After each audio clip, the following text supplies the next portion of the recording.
Hi, I'm Dr. Elliot Adam from ElliotOracle.com. I'm also the author of the award winning Fearless Tarot and Tarot in Love, Consulting the Cards and Matters of the Heart. Both books are available from Llewellyn Books, and I also have some signed copies available on my website, ElliotOracle.com, if you like my approach to tarot. And it is time for this week's Oracle Reveal.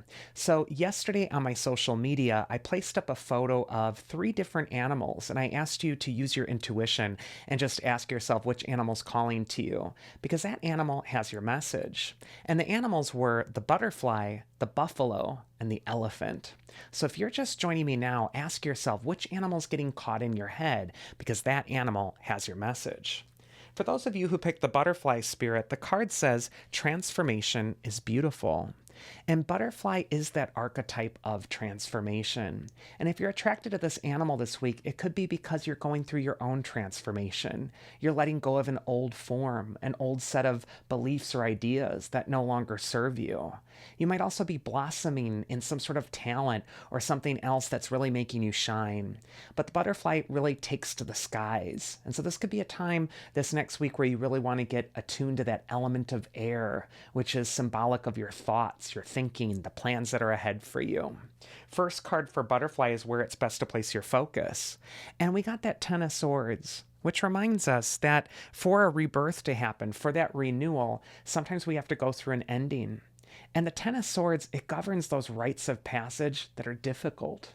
They're the rites of passage you didn't choose, you didn't want to happen. And yet the change is inevitable. It has to happen. This card is really saying that it's important for you to face the changes that really need to transform right now. It might be a difficult time where you do have to let go of the old way of being. Also, the Ten of Swords can represent a need to surrender. I always look at this card, the guy's face down, and the swords are in his back, symbolizing that the thing he was afraid of, he wasn't really facing. And yet it catches up with him. And it's just like with us, when we try to avoid the thing that we need to change, it always catches up with us. And yet that hand is in the mudra, the hand signal of, release. It's a blessing signal.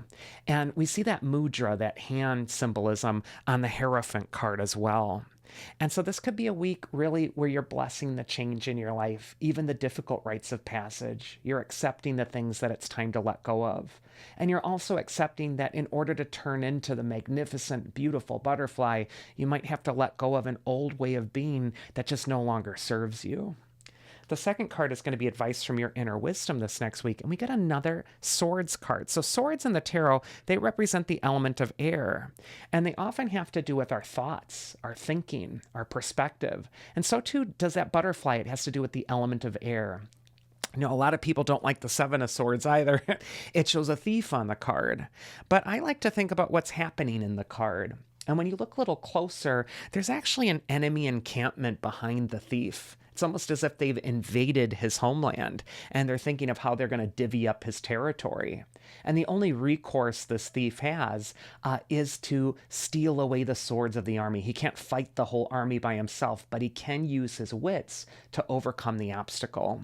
So for me, the Seven of Swords is a card of strategy, coming up with a plan or an idea that gets around the challenge that's in front of you. Seven of Swords could also say that you need to be strategic in your thinking about how you're going to transform. Maybe you can't just do this all in one day. Maybe you need a game plan that's really going to help you in the coming months. But your mind is where this is all taking place for the butterfly this next week because of this air element energy that is so prevalent on these cards. And the mythic archetype that's going to help you from the goddess oracle is actually Minerva. She's equated with Athena in Greek mythology. And Minerva is a goddess of wisdom, but her card also says beliefs on it. So this could be a time where maybe the change that's really transforming for you, it isn't something dreadful or terrible in the real world that you have to be afraid of. Maybe the change is happening in your beliefs, what you believe is possible for yourself. Maybe you need to step up and overcome a limiting belief that's been keeping you scared or stuck or in the old way of being.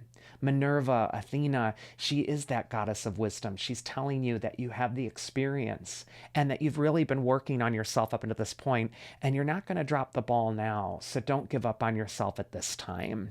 Really be mindful of what beliefs you hold in yourself, what you think is possible for you, because I think those beliefs are going to go through a transformation period this next year.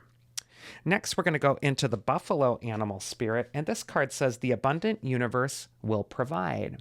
And we've all heard of people talking about abundance consciousness and all of that, and that is important to affirm that there's plenty. There's plenty for everybody, and we can always increase what we have.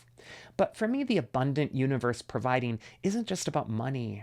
It's also about the things that we're stressed or worried about. Maybe we're afraid we're not going to, get to the finish line with something, or we're afraid that there is a limited amount of something that we can finally be successful with. And so maybe it's not going to happen for us. And this card is just telling you to have faith. Have faith that there's plenty energy out there that can meet your needs, whatever that need is, whether it's financial, whether it's spiritual, whether it's love, whether it's support. The universe is abundant. There's billions of people on this planet, billions of opportunities to connect, billions of opportunities to find solutions to problems.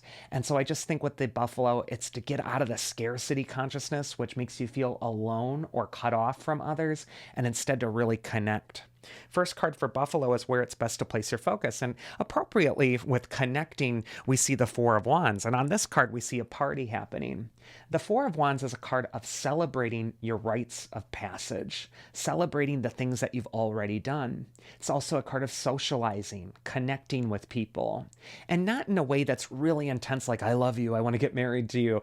The Four of Wands is just a card of enjoying the company of the people that are around you, or gravitating toward environments that lift your mood or lift your spirits. So this could be a week where you really want to let your hair down if you pick the buffalo.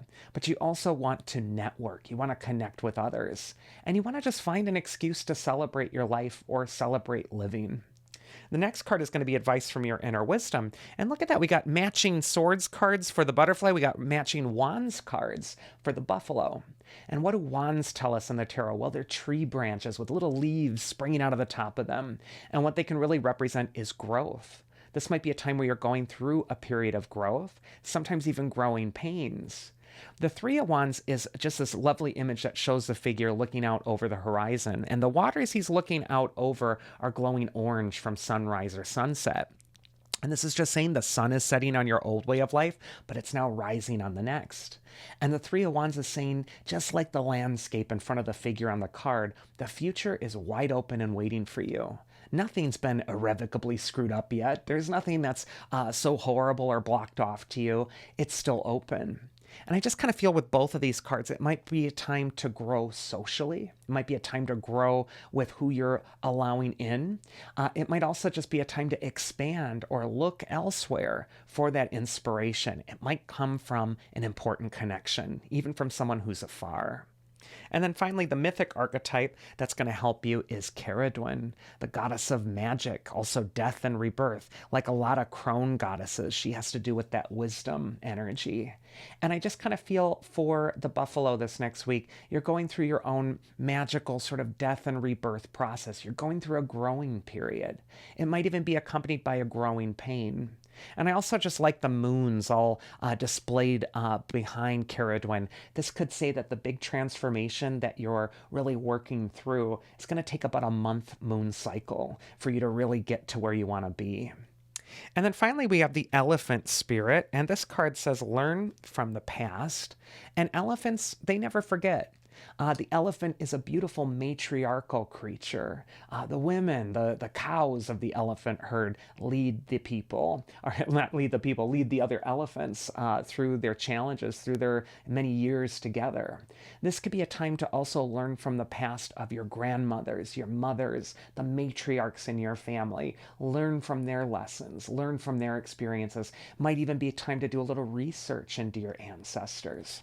First card for elephant is where it's best to place your focus, and we got the Page of Swords card. And the Page of Swords, he's kind of ready for an attack. And what this can indicate is that sometimes the past can teach us a lesson of what might hurt us or what might be something that we want to be discerning about, what we're allowing in. I feel with the Page of Swords, he is a double edged sword card. On the one hand, you don't want to be so inundated by what happened in the past that you're afraid of what's happening next, and you're actually thwarting your breakthrough or thwarting your ability to grow. And yet, I also do feel like learning from what people have taught you about themselves in the past is so important. Like Maya Angelou used to say, when people show you who they are, believe them the first time. That could even be a Page of Swords archetype, someone who's unaccountable, deflective, someone that you need to be discerning about with allowing in your energy field or not. Advice from your inner wisdom, if you pick the elephant, though, this next week, is the Nine of Cups. And this is kind of forward looking. It's a card of looking at the table that's spread before you and setting it up exactly like you want it to be for the upcoming banquet. The Nine of Cups has been called the wish card. And so this could be a time when you're really setting your intentions. You might have to learn from the past of who you're inviting to this dinner party, who's going to be invited at that table. Maybe you have to be a little discerning there. But that shouldn't stop you from setting the table for your future success. And so I just kind of feel like this is a time to set those intentions. And the mythic archetypes that is going to help you this next week is Maat, the ancient Egyptian goddess of justice. She holds the scales and weighs the heart. She could be asking you to weigh your own heart against the ostrich feather. Is your heart heavier than the feather? Maybe it's time to acknowledge whatever baggage you're holding in the heart. Maybe it's time to release the experiences from the past. Learn from them, yes, but then let them go so that you're able to set the table for the next important thing for you. And I just think with Maat as well, she's saying all will come to justice in its appropriate time. Everything balances out. And that is this week's Oracle. I do hope you enjoyed it. If you did enjoy my reading style, you can always schedule a one-on-one reading with me at elliotoracle.com. I love to meet all of you and talk with you and get into your cards and really kind of talk about your specific issues and things. You can also find signed copies of my books on my website, elliotoracle.com, and I'll also pick a tarot card for you and write a little description about what I think that card might be giving you a message for. Otherwise, I hope you all have a wonderful week, and I will see you again here next time. Please do like, share, and subscribe, and take care, and thank you.